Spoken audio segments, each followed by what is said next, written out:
Hello friends, welcome to all of you on your on YouTube channel the Maurya classes. हम लोगों ने अभी तक केमिस्ट्री कार्बनिक कंपाउंड में अभी तक हम लोगों ने नोमेनक्लेचर तक कर लिया था। आज से शुरू करना था केमिकल प्रॉपर्टीज ऑफ कार्बनिक कंपाउंड। तो आई होप नोमेनक्लेचर तक सबका क्लियर होगा। नोमेनक्लेचर तक में किसी को कोई प्रॉब्लम नहीं होना चाहिए। कई एग्जाम्पल भी कराया हूँ और तरीका बता ही दिया है कि किस तरह से अप्रोच करना है अगर कोई कंपाउंड दिया हुआ है तो। याद होगा आप लोगों को। जिन लोगों ने नहीं देखा है प्लीज पीछे का लेक्चर देख ले, ठीक है। और क्या था फटाफट एक बार बोलेंगे। नोमेनक्लेचर का कंपाउंड के लिए क्या क्या था, पहले क्या था, क्या देखना है। अगर कंपाउंड लिखा हुआ है सबसे पहले क्या देखना है, prefix, then word root, then primary suffix plus secondary suffix. ऐसे इस बार आप लोग के सिलेबस से इलिमिनेट कर दिया है नोमेनक्लेचर, उसके बाद केमिकल प्रॉपर्टीज, ये सब इलिमिनेट कर दिया है।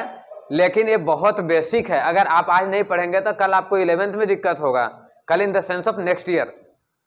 अब तो 10th पारी हो चुका है, अब 11th में पहुंचने वाले हैं। तो जितने बच्चे साइंस लेने वाले हैं उनको तो फिर से पाला पड़ने वाला है इस बात से, ठीक है। उनको फिर से मुलाकात होगी। तो जब उन्हें बेसिक ही नहीं मालूम रहेगा तो फिर 11th में फिर से दिक्कत होगा, फिर लगेगा कि केमिस्ट्री हार्ड है, ठीक है। तो ये बेसिक चीज है। अभी आप लोग के उस रीजन के कारण हटा दिया गया क्योंकि टाइम कम है और सिलेबस को कवर अप करने के लिए तो सिलेबस को रिड्यूस करना पड़ा, ठीक है। लेकिन ये चीज जान ले क्योंकि ये बेसिक है। तो नोमेनक्लेचर में ये चीज था कि अगर ये चीज आपको याद है तो आप किसी भी तरह से निकाल सकते हैं। प्रीफिक्स आप मालूम है, वर्ड रूट सब लिखाया हुआ है, प्राइमरी सफिक्स सेकेंडरी सफिक्स सब बताया हुआ है।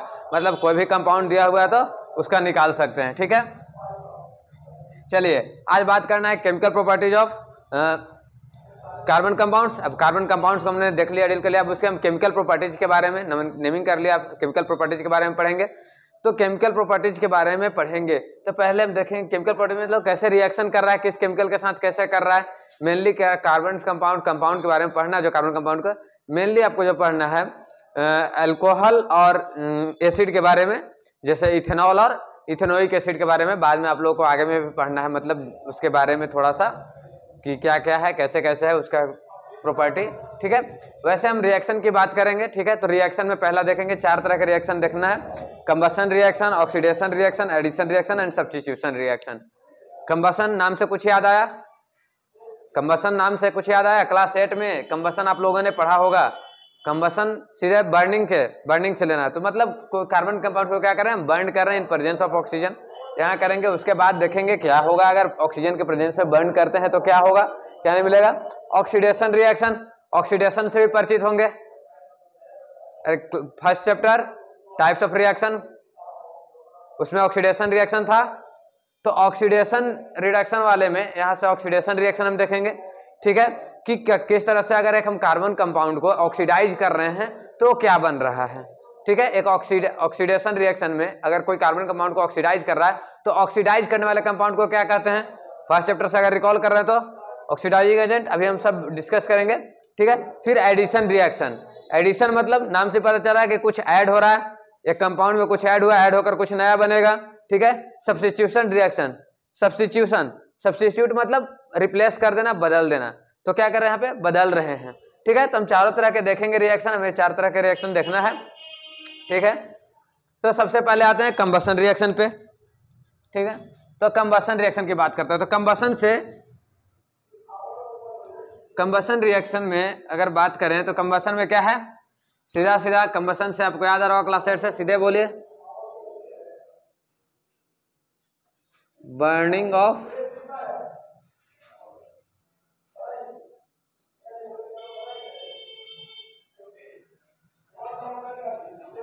Carbon compounds.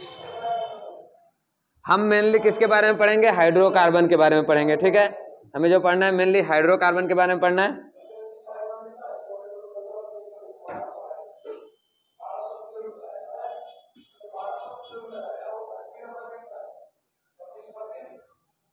In presence of oxygen, O2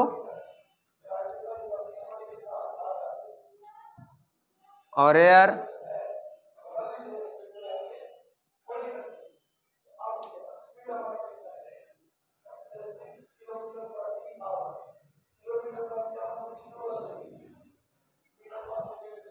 non as combustion reaction. ठीक है, बॉन्डिंग ऑफ कार्बन कंपाउंड्स, तो कार्बन कंपाउंड्स कौन, मेनली हाइड्रोकार्बन। ठीक है, हाइड्रोकार्बन को क्या कर रहे हैं, बर्न कर रहे हैं ऑक्सीजन के प्रेजेंस में या एयर के प्रेजेंस से। एयर बोले तो एयर में भी तो ऑक्सीजन प्रेजेंस है ना, ऑक्सीजन है, नाइट्रोजन है, सब है, तो ऑक्सीजन की प्रेजेंस में या एयर बोल रहे हैं, एयर मतलब जिसमें ऑक्सीजन प्रेजेंट है, नॉन एज कंबशन रिएक्शन। अब बर्न कर रहे हैं, केमिकल रिएक्शन हो रहा है, तो कुछ प्रोडक्ट भी बनना चाहिए। रिएक्टेंट कौन कौन हो गया, एक तो हमारा हाइड्रोकार्बन हो गया, एक ऑक्सीजन हो गया, तो प्रोडक्ट भी बनना चाहिए। तो एज ए रिजल्ट हमको क्या मिलेगा, as a result product form,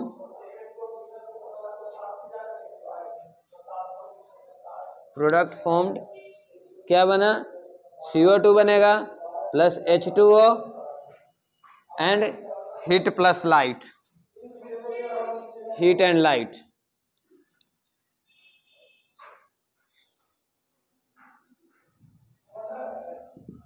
तो जब भी हम हाइड्रोकार्बन को क्या कर रहे हैं, बर्न कर रहे हैं ऑक्सीजन के प्रेजेंस में, तो हमें क्या मिल रहा है, CO2 मिलेगा, वाटर मिलेगा, ठीक है, और उसके अलावा जो मिलेगा हीट और लाइट मिलेगा, बहुत मात्रा में एनर्जी मिलेगा। ठीक है, क्योंकि बॉन्ड टूट रहा है, तो बॉन्ड टूट रहा है तो एनर्जी रिलीज होगा।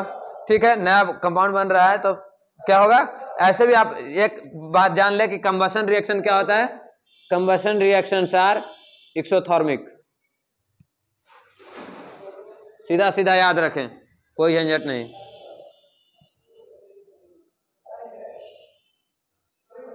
Exothermic in nature. अगर कंबशन रिएक्शन एक्सोथर्मिक है, एक्सोथर्मिक में क्या कि वो जब भी प्रोडक्ट फॉर्म कर रहा है तो बहुत मात्रा में एनर्जी रिलीज कर रहा है, यानी टोटल जो आउटकम एनर्जी है वो क्या हो रहा है, रिलीज हो रहा है। ठीक है, तो यहाँ पे क्या हो रहा है, कंबशन रिएक्शन हमेशा क्या होगा, एक्सोथर्मिक इन नेचर होगा, मतलब कि हमेशा हमको हीट मिलेगा। ठीक है, तो ये तो बात है। अगर हाइड्रोकार्बन को बर्न करें तो क्या मिल रहा है, CO2 H2O, और कंबशन रिएक्शन है तो हीट तो मिलेगा ही मिलेगा, क्योंकि combustion reaction are exothermic in nature. इतना ठीक है, क्लियर है, क्लियर है ना। चलिए अब एग्जांपल देख लेते हैं कुछ, आप इसको नोट डाउन कर लें। ठीक है, फिर एग्जांपल देख लेते हैं, कुछ हाइड्रोकार्बन को हम बर्न करके देख लेते हैं। ठीक है, चलिए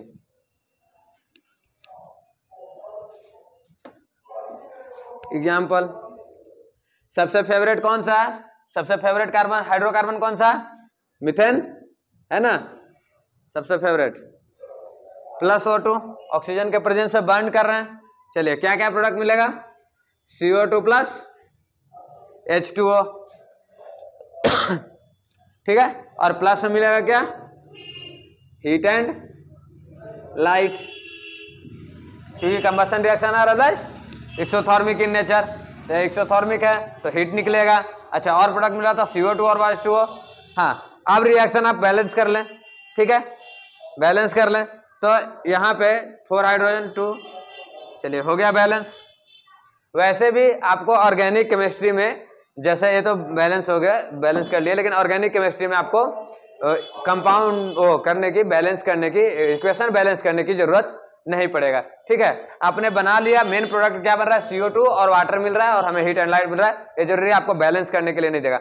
यहाँ बैलेंस हो जा रहा है, लेकिन जब आइसोमर वाले केस में आएंगे तो वहां पे बैलेंस करना वो हो जाता है कि क्योंकि तरह तरह के फॉर्म होते हैं। जैसे अगर आप एडिशन रिएक्शन में या सब्स्टिट्यूशन रिएक्शन में हम समझा देंगे कि किस तरह से, क्या बात मैं कहना चाह रहा कि कैसे, मतलब कि यहाँ पे बैलेंस करना जरूरी नहीं, क्योंकि वहां पे दो दो प्रोडक्ट बनता है, तो क्यों किस रेशियो में कौन बन रहा है उस रेशियो के हिसाब से आप यहाँ पे बैलेंस नहीं कर सकते हैं। तो इनऑर्गेनिक केमिस्ट्री में मेन प्रोडक्ट जानना होता है कि मेन प्रोडक्ट क्या बन रहा है, उसको बैलेंस करने की जरूरत नहीं है। फिर यहाँ पे सिंपली एक प्रोडक्ट बन रहा है तो उसमें कोई दिक्कत नहीं है, जैसे एक कार्बन डाइऑक्साइड का एक प्रोडक्ट बन रहा है, एक वाटर का बन रहा है, तो यहाँ पे कार्बन डाइऑक्साइड को और वाटर को क्या कर लिया, बैलेंस कर लिए। ठीक है, तो क्या हुआ यहाँ पे, तो चलिए बैलेंस कर लिए। चलिए अब दूसरा आइए, इथेन ले लीजिए, इसको O2 के साथ बर्न कर दीजिए। मेन प्रोडक्ट ध्यान रखें, बस मेन प्रोडक्ट। बैलेंस करने का मन करे कि नहीं, आपको एकदम पूरा एकदम जोर करे कि नहीं आज बैलेंस कर ही लेना है, तो आप बैलेंस कर लीजिए। ठीक है, लेकिन अगर आप ऑर्गेनिक में नहीं करते हैं तो कोई दिक्कत नहीं है, इनऑर्गेनिक में आपको करना पड़ेगा। ठीक है, देखिए तो 2 कार्बन है, चलिए बैलेंस कर लेते हैं, 2 हो गया। अब देखिए इधर ऑक्सीजन कितना हो गया, 4 और 1 5, 3 हाइड्रोजन 3, अब देखिए 3 और 2 4 7, 7/2 O2। ठीक है, बैलेंसिंग समझ में आ रहा ना। फर्स्ट जब केमिकल रिएक्शन एंड इक्वेशन पढ़ाया था तो उसमें बैलेंसिंग ऑफ केमिकल बताया था, केमिकल इक्वेशन को किस तरह से बैलेंस करना है, तो बस वही तरीका अपनाइए। ठीक है, तो ये वाले कंबशन रिएक्शन वाले क्या हो जाएंगे, बैलेंस हो जाएंगे आपको, क्योंकि इसमें दो ही प्रोडक्ट मिल रहा है CO2 और 3H2O। इसमें कोई आइसोमर वाला केस नहीं है। जब हाइड्रोकार्बन का बर्निंग करेंगे तो आसानी से उसको बैलेंस कर सकते हैं, अगर आप नहीं भी बैलेंस करते हैं तो कोई दिक्कत नहीं है। ठीक है, चलिए और दूसरा हाइड्रोकार्बन ले लेते हैं। ये तो कौन था, ये तो अल्केन हो गया। ठीक है, चलिए अब अल्कीन ले लेते हैं, एक C2H4 + O2। ठीक है, तो क्या देगा, प्रोडक्ट तो मेन यही है, H2O plus heat and light.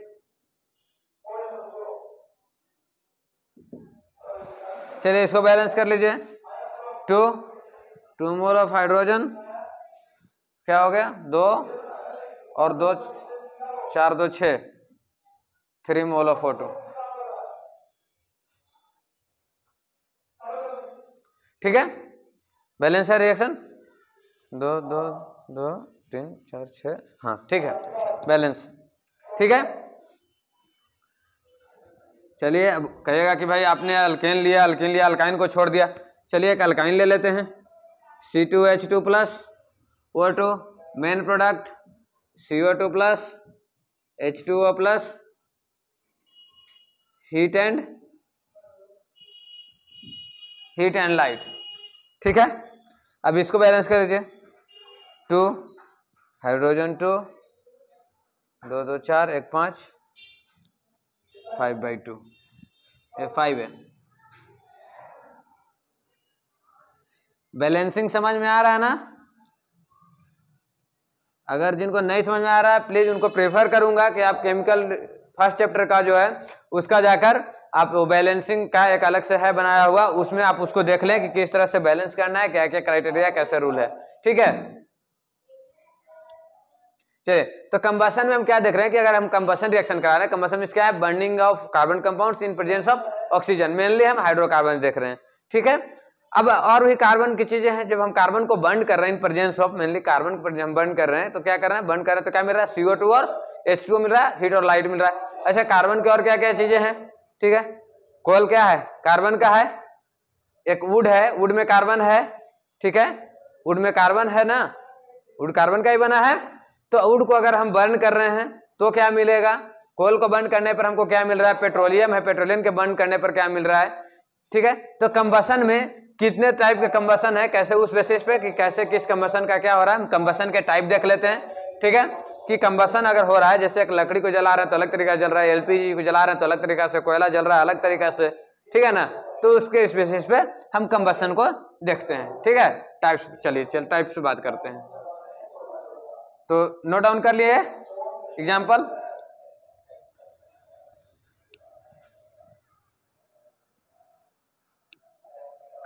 तो टाइप्स ऑफ कंबशन रिएक्शन क्या है, अब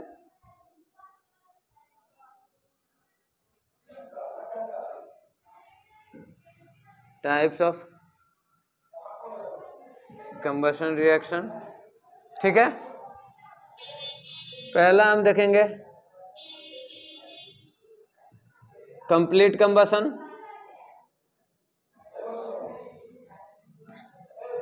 ठीक है, और दूसरा क्या हमारा, इनकम्प्लीट कंबशन।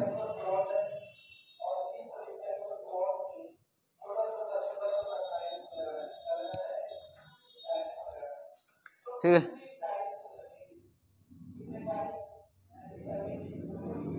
इनकम्प्लीट कंबशन, पहला क्या है, कंप्लीट कंबशन और इनकम्प्लीट कंबशन। तो जैसे कंबशन में क्या कर रहे थे, हम बर्न कर रहे हैं, कार्बन कंपाउंड को क्या कर रहे हैं, बर्न कर रहे हैं। ठीक है, अब यहाँ पे कह रहा है कंप्लीट कंबशन, मतलब कि अगर हम कार्बन कंपाउंड्स को बर्न करें तो कंप्लीटली बर्न कर दें, मतलब जितना कार्बन कंपाउंड बर्न पर क्या मिल रहा था हमको, CO2 मिल रहा है और H2O मिल रहा है, तो मतलब अगर पूरा का पूरा क्या CO2 और H2O केवल मिले, जैसे अभी ऊपर के एग्जाम्पल हमने जितना देखा था वो कंप्लीट कंबशन था।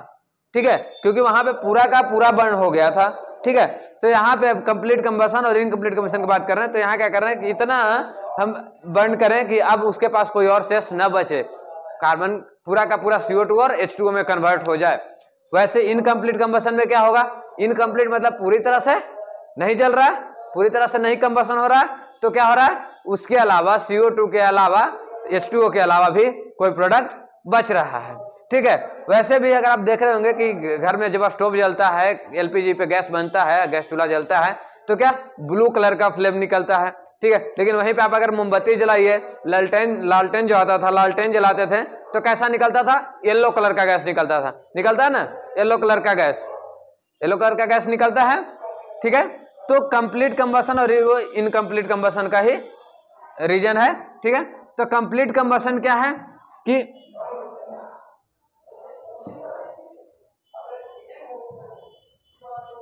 Burning of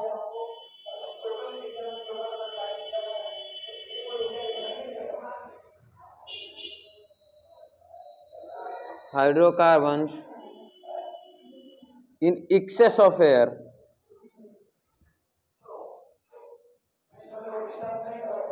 in excess of air मतलब कि बहुत ज्यादा air, in excess of air या ऑक्सीजन बोल दीजिए। ठीक है, तो बहुत ज्यादा मतलब कि प्रचुर मात्रा में दे दीजिए, जितना जरूरत है उससे भी ज्यादा आप रख दिए, कितना लो आज पूरा जल जाओ। ठीक है, जलने के लिए कौन जरूरी है, कंबशन होने के लिए कौन सा गैस जरूरी था, ऑक्सीजन जरूरी था। ऑक्सीजन का प्रेजेंस में बर्न कर रहा है, तो यानी ऑक्सीजन हेल्प कर रहा है बर्न करने में, तो आप बहुत ज्यादा मात्रा में ऑक्सीजन दे दीजिए कि भाई ताकि कंपाउंड क्या हो, पूरा का पूरा जल जाए। ठीक है, लेकिन अगर क्या होगा, लिमिटेड, अगर लिमिटेड कर दे कि नहीं भाई जिसको जरूरत है 10 मोल ऑक्सीजन का, लेकिन हम उसको 5 मोल ही दें, अगर 5 मोल ही देंगे ऑक्सीजन तो कहां से वो जलेगा, 10 मोल उसको टोटल चाहिए। जैसे भी हमने वहां में इथिन में देखा था, क्या 7/2 O2 चाहिए था, यानी almost 7 mole of oxygen atom चाहिए था। ठीक है, लेकिन हम उसको 5 मोल ऑफ ऑक्सीजन एटम दे तो क्या हो, पूरा का पूरा इथिन जल पाएगा, नहीं जल पाएगा ना, क्योंकि 7 मोल चाहिए तो कहां से जलेगा, कुछ कार्बन तो बच जाएगा ना। ठीक है, तो क्या होगा, burning of hydrocarbon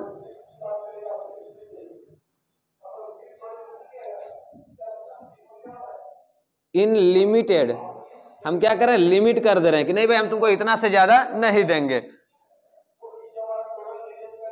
limited of O2।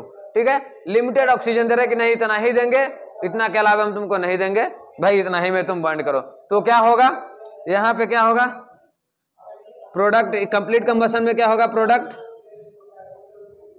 होगा CO2 plus H2O plus heat and light. ठीक है, यहां पे प्रोडक्ट क्या होगा, जितना ऑक्सीजन मिलेगा उतना तो बनेगा, क्या बनेगा, CO2 प्लस क्या बनेगा, कुछ वाटर भी मिल जाएगा, प्लस में कुछ कार्बन भी मिल जाएगा। ठीक है, और प्लस में अब जब CO2 बन रहा तो हीट एंड लाइट तो मिलेगा ही मिलेगा, मतलब कुछ का तो कंबशन हो रहा है ना, पूरा पूरा कंबशन नहीं हुआ लेकिन कुछ तो हुआ ना, तो हीट एंड लाइट मिलेगा। हाँ, कंप्लीट कंबशन से कम मिलेगा इनकम्प्लीट कंबशन में। यहाँ पे कंप्लीट कंबशन में पूरा का पूरा जल जा रहा है, हम कोई चीज एज ए कंबशन यूज कर रहे हैं, किसी को जला रहे हैं, किसी को तो क्या है एज ए फ्यूल यूज कर रहे हैं। जैसे अगर हम लकड़ी को बर्न करते हैं, अगर एक लकड़ी को बर्न करते हैं या LPG को बर्न करते हैं खाना बनाने के लिए, तो क्या करते हैं, एज ए फ्यूल यूज कर रहे हैं, पेट्रोलियम यूज कर रहे हैं, एज ए फ्यूल, पेट्रोलियम जहां बर्न हो रहा है क्या हो रहा है, एज ए फ्यूल यूज हो रहा है। तो क्या हो रहा है यहाँ पे, कंप्लीट यूज ऑफ फ्यूल, अरे यहाँ पे जगह, अच्छा इसका पॉइंट यहाँ पे ऊपर की ओर लिख दे रहा। ठीक है, ये फर्स्ट पॉइंट है, इसका सेकंड पॉइंट है और ये थर्ड पॉइंट है। क्या है,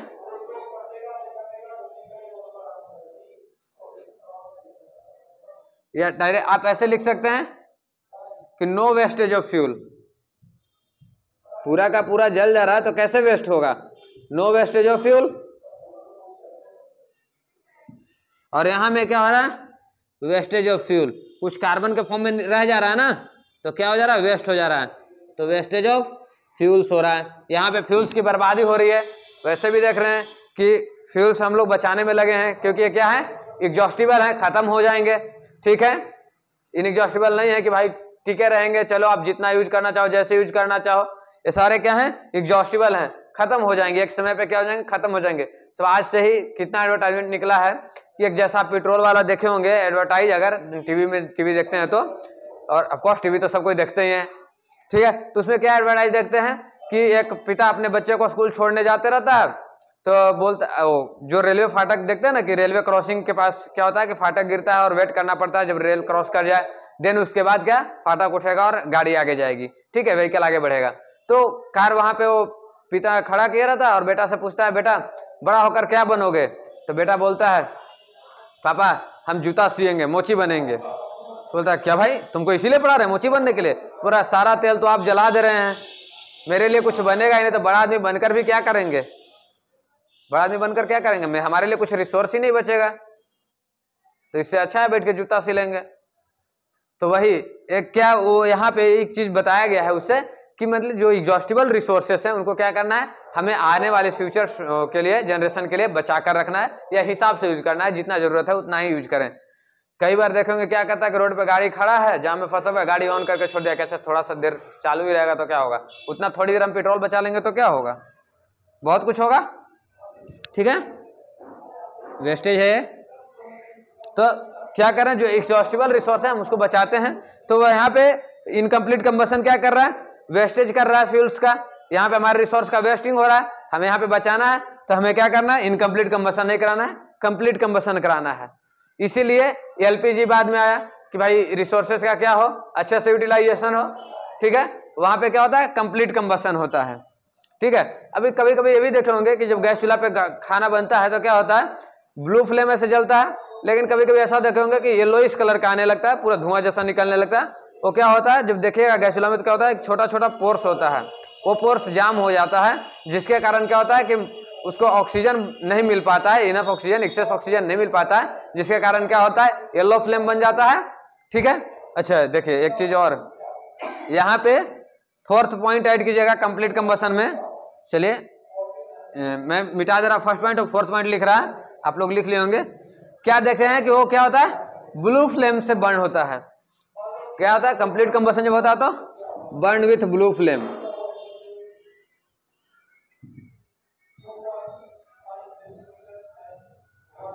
ठीक है, क्या बर्न होता है, ब्लू फ्लेम के साथ बर्न होता है। और यहीं पे इसका बात करें तो क्या होता है, इसका फोर्थ पॉइंट, ठीक है,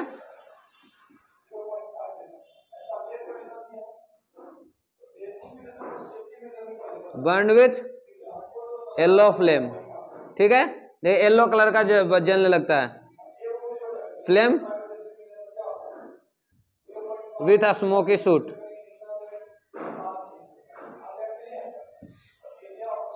ठीक है। तो क्या कि विथ अ स्मोकी सूट मतलब थोड़ा काला धुआं जैसा निकलने लगेगा, उसमें देखिएगा क्या होता है कि जो बर्तन के नीचे काला काला धुआं बढ़ जाता है वो सूट होता है, एक्चुअली वो अनबर्न्ड कार्बन पार्टिकल होता है, जो कार्बन पार्टिकल जल नहीं पाया है, ठीक है, जिसका कंबशन नहीं हो पाया है, तो वो हमारा क्या हो गया, वेस्टेज हो गया। अगर वही प्रचुर मात्रा में ऑक्सीजन मिला होता, उसको इनफ ऑक्सीजन मिला होता तो क्या होता, वो भी CO2 में कन्वर्ट होता और निकल जाता, उसका यूटिलाइजेशन हो जाता, तो उतना कार्बन का क्या हुआ, मेरा वेस्टेज हो गया, हुआ ना, ठीक है। तो क्या क्या जाने कंप्लीट कंबशन क्या होता है कि यहाँ पे एक्सेस ऑक्सीजन में होता है, इनकम्प्लीट में क्या होता है, लिमिटेड ऑक्सीजन के केस होता है, ठीक है, लिमिटेड ऑक्सीजन के केस में हम लोग बर्न कराते हैं। सेकंड क्या है, यहाँ पे product CO2 H2O heat and light मिल रहा था, यहाँ पे भी वही मिलेगा, लेकिन साथ में क्या मिलेगा, अनबर्न्ड कार्बन पार्टिकल मिलेगा, क्योंकि कंप्लीट कंबशन हो नहीं पा रहा है, इस चीज में कोई दिक्कत। यहाँ पे अगर कंप्लीट कंबशन हो जा रहा है तो फ्यूल का क्या हो रहा है, वेस्टेज नहीं हो रहा है, यहाँ पे इनकम्प्लीट हो रहा है तो फ्यूल का वेस्टेज हो रहा है, बर्न विथ ब्लू फ्लेम और burn with yellow smoky flame, ठीक है, स्मोकी सूट जैसा निकलता है। गांव में देखे होंगे अगर जैसे चूल्हा पे खाना बनता है, चूल्हा इन द सेंस ऑफ लकड़ी का चूल्हा, जहाँ में लकड़ी को बर्न करते हैं, ठीक है, या उपले को बर्न करते हैं, तो क्या होता है, बहुत ज्यादा धुआं निकलता है, वहां पे क्या देखते होंगे कि एकदम बर्तन के नीचे काला काला बढ़ जाता है, वो क्या है, अनबर्न्ड कार्बन पार्टिकल है।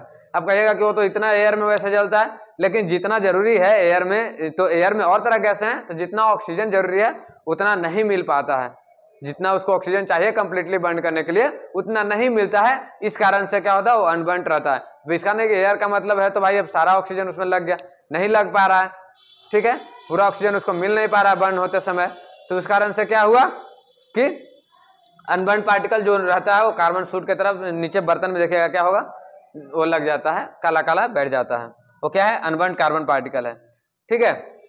तो अब देखिए मेन, अब देखिए हम देख रहे हैं क्या, एलपीजी जाने, एलपीजी जानते हैं, सीएनजी जानते हैं, जो क्या कंप्लीट कंबशन देता है विथ ब्लू फ्लेम। एलपीजी में क्या होता है, थोड़ा सा ये जान लें कि एलपीजी का क्या है, कंपोजिशन क्या है। एलपीजी में मेनली क्या होता है, एलपीजी सीएनजी नाम सुने हैं, कुछ फ्यूल्स के बारे में चलिए हम लोग पढ़ लेते हैं, ठीक है। सबसे पहले भी तो हम लोग पढ़ना है कोल एंड पेट्रोलियम फ्यूल्स के बारे में, ठीक है। फ्यूल्स, थोड़ा फ्यूल्स के बारे में जान लें। हमारा क्या है, पहला क्या है, कोल्स एंड पेट्रोलियम, जो आपके सिलेबस में है, ठीक है। तो कोल्स एंड पेट्रोलियम, तो कोल्स और पेट्रोलियम है क्या है, आप लोग वैसे भी जानते ही हैं कि कोल क्या है, कोल कैसे बनता है, कोल्स बनता है, चलिए कोयल क्या कोल्स मिलियन ऑफ ईयर पहले क्या हुआ कि मान लीजिए वोल्केनो फूटा और क्या हुआ, अर्थ के नीचे चला गया, जाकर दब गया, क्या हो गया, मिलियन ऑफ ईयर्स एगो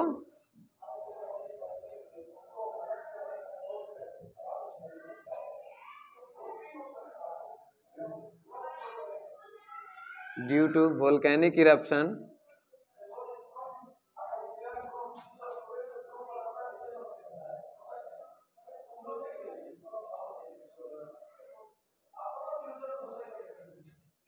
लार्ज वुड और body mass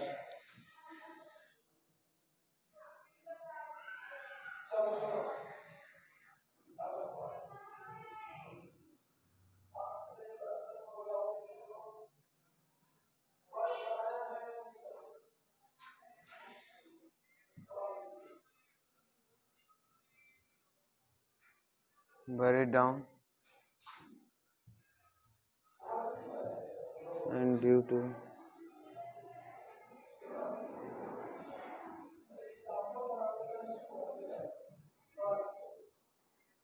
high temperature and pressure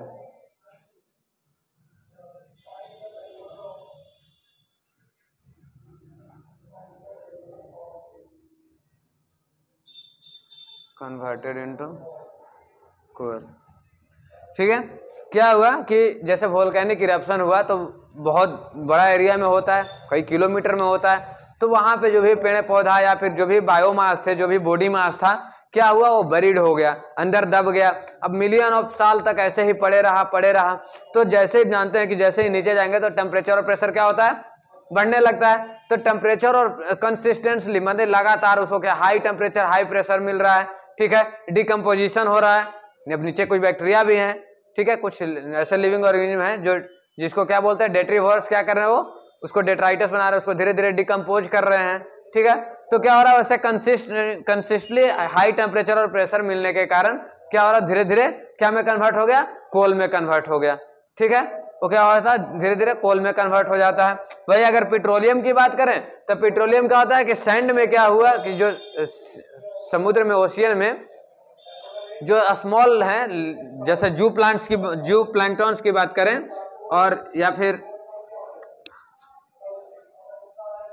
जो छोटे एल्गी ये सब हैं, ठीक है, एल्गी हैं, आपने क्लास 9th में पढ़ा होगा थैलोफाइट्स के बारे में, ठीक है, जो क्या एक्वेटिक हैबिटेट में पाए जाते हैं, ओशियन में पाए जाते हैं। तो क्या हुए, धीरे धीरे दब गए, और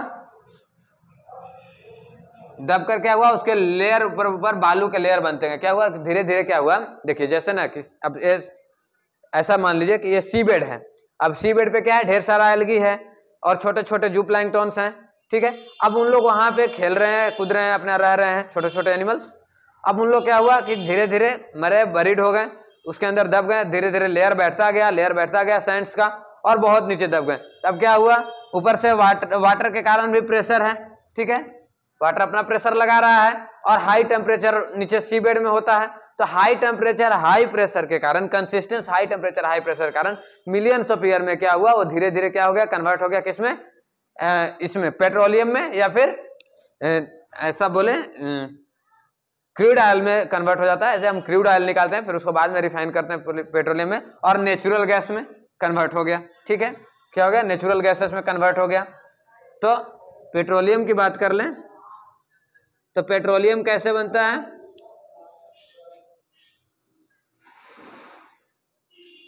मिलियंस ऑफ ईयर एगो। देखिए टाइम कितना लंबा है, इसको क्या है, जैसे बोले कि भाई अब हम जानते हैं प्रोसेस की कोयल कैसे बन सकता है, पेट्रोलियम कैसे बन सकता है, उसके बावजूद हम बोल रहे हैं कि एग्जॉस्टिबल है, ये खत्म होते जा रहा है। रिसोर्स एग्जॉस्टिबल है, हम जान रहे हैं कि ऐसे बन रहा है तो हाई टेम्परेचर हाई प्रेशर देकर बना सकते हैं, क्यों? लेकिन हाई टेम्परेचर हाई प्रेशर कब तक? कांस्टेंट मिलियन ऑफ ईयर्स देना है। क्या आप मिलियंस ऑफ ईयर दे पाएंगे high temperature high pressure? Possible है? नहीं पॉसिबल है ना, नेचर द्वारा ही पॉसिबल है, तो नेचर ने बना कर दिया है, इसलिए इसको एग्जॉस्टिबल बोलते हैं। हम जान रहे हैं कैसे बन रहा है, उसके बावजूद हम नहीं बना सकते हैं क्योंकि इतना ज्यादा लंबा टाइम है। ठीक है, मिलियन ऑफ ईयर्स एगो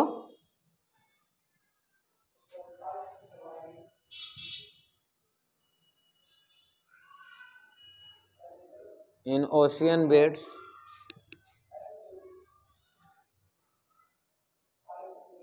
a small living organisms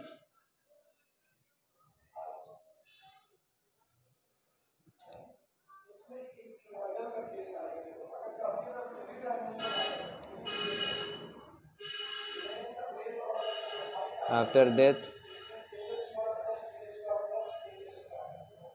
get buried under sand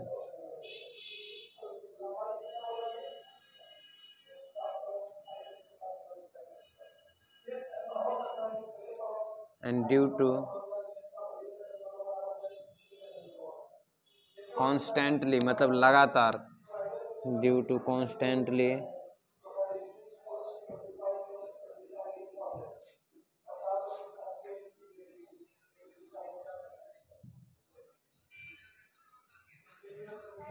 high temperature and pressure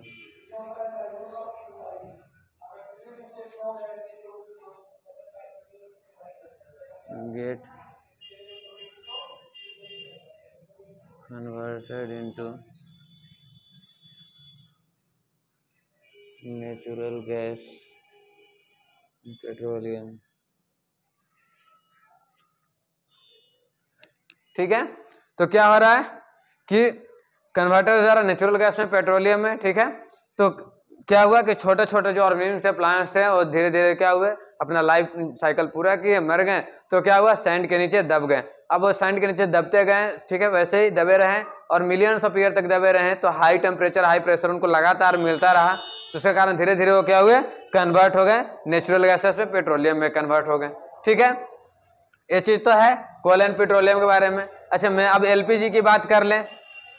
LPG में मेनली क्या होता है, ये सब नोट डाउन कर लिए।